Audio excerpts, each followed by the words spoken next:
Hello, welcome to Doh Athan, Myanmar's only weekly podcast. I am Martin Brown.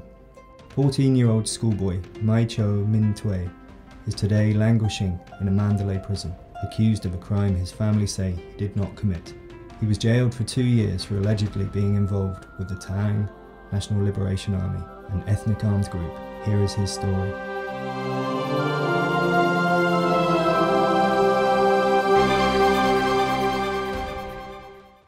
Schoolboy Mai Cho Min Htwe had not long said goodbye to his mother when he was arrested by the military. The 14-year-old, also known as Ai Yan, was on his way home after visiting his family on school holiday when the soldiers apprehended him. They claim he had a photograph on his mobile phone of him wearing the uniform of the Tang National Liberation Army, TNLA, an ethnic armed group in Shan State. This was on October 5th, 2017. Nearly 4 months later, Ai Yan still remains in detention and could face 2 years without freedom. His lawyers claim that he was convicted without a fair trial and was interrogated, beaten, deprived of sleep, food and water. Campaigners have called on State Councillor Aung San Suu Kyi to intervene, and the case has also been raised in the British Parliament. Ai Yan, a Tang who speaks little Myanmar, was arrested near Namshan Township within Palang self-administrated zone in northern Shan State. Tensions were high at that time as the Tatmadaw and TNLA had been involved in violent clashes in the surrounding area. According to one of the boy's lawyers, Mai Cho Min Htwe, military officers repeatedly interrogated him on the first day after he was arrested. They beat him, deprived him of sleep and food and water.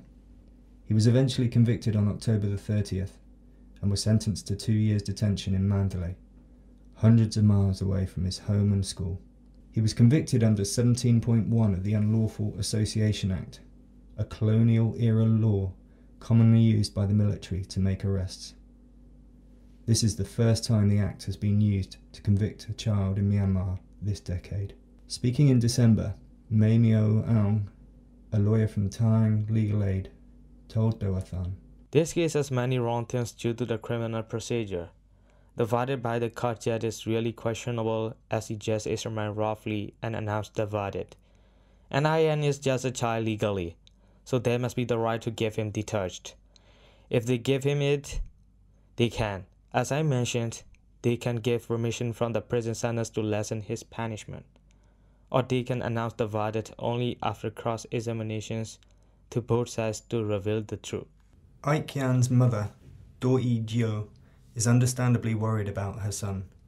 Doh Athan was unable to speak to her directly as she lives in a remote village in northern Shan, but family lawyer U Win Myint Aung told us that she wants her son to be free as soon as possible as he didn't do anything wrong. She wants him to be able to continue his education as well. Ai Yan's family and legal team are frustrated that he was convicted without what they say was a fair trial. Lawyers claim Ai Yan was convicted at the first hearing and there was no cross-examination. Groups including Tang Legal Aid, All Burma Federation for Student Unions, National Network for Education Renewal, and human rights groups like Fortify Rights have condemned the verdict. Shan Students' Union also held an event in Taunji in November that demanded Ai Yan's freedom and urged better legal rights for children. Article 37 of the Convention on the Rights for the Child, CRC, to which Myanmar is a party, provides that the arrest and detention of a child should take place only as a measure of last resort and for the shortest appropriate period of time. Article 40 of the CRC further guarantees the right to fair trial standards for children, including access to an interpreter and legal assistance. Torture and ill treatment, including beatings during interrogations, sleep deprivation, and food and water deprivation are absolutely prohibited under customary international law. Myanmar is also a signatory to the optional protocol to the CRC on the involvement of children in armed conflict, which prohibits the recruitment or use of child soldiers by non-state armed groups. On June 27, 2012, the Myanmar government signed a joint action plan with the United Nations to end and prevent the recruitment and use of child soldiers. U Sai Thea Chaw, the head of the Parliamentary Assistance Committee of the SNLD party, is examining the case in the Myanmar Parliament. According to the report from that committee, Agyan has already admitted that he was in the armed group. So I assume that there's no situation to help that case till there are consecutive appeals on courts. Nicky Diamond from Fortify Rights campaign group said he was very sceptical about the alleged photographs on the boy's phone and his so-called confession. They said they found the alleged group pictures in Agyan's phone. Those pictures might be taken by him, or maybe he can get those internet or even on Facebook. And his confession. It is curious that how they examined the kid who cannot speak Myanmar well. Was that integration with or without interpreter? Though he cannot speak Myanmar, it is doubtful that how much the evidences from the integration with Burmese language are found. Since our country is leading the way to national reconciliation, the punishment to the ethnic child by breaking human rights and even children's rights. That action is really questionable for the thought. Does Myanmar really want to go for national reconciliation?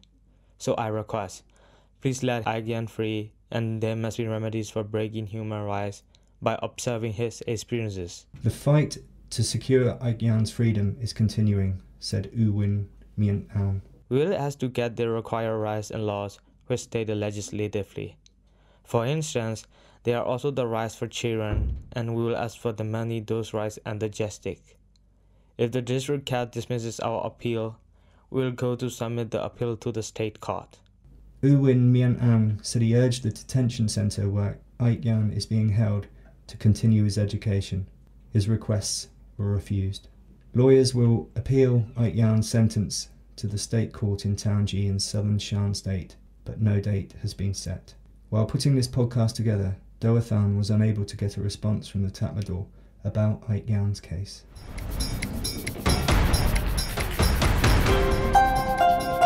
We hope you enjoyed this edition of Doh Athan.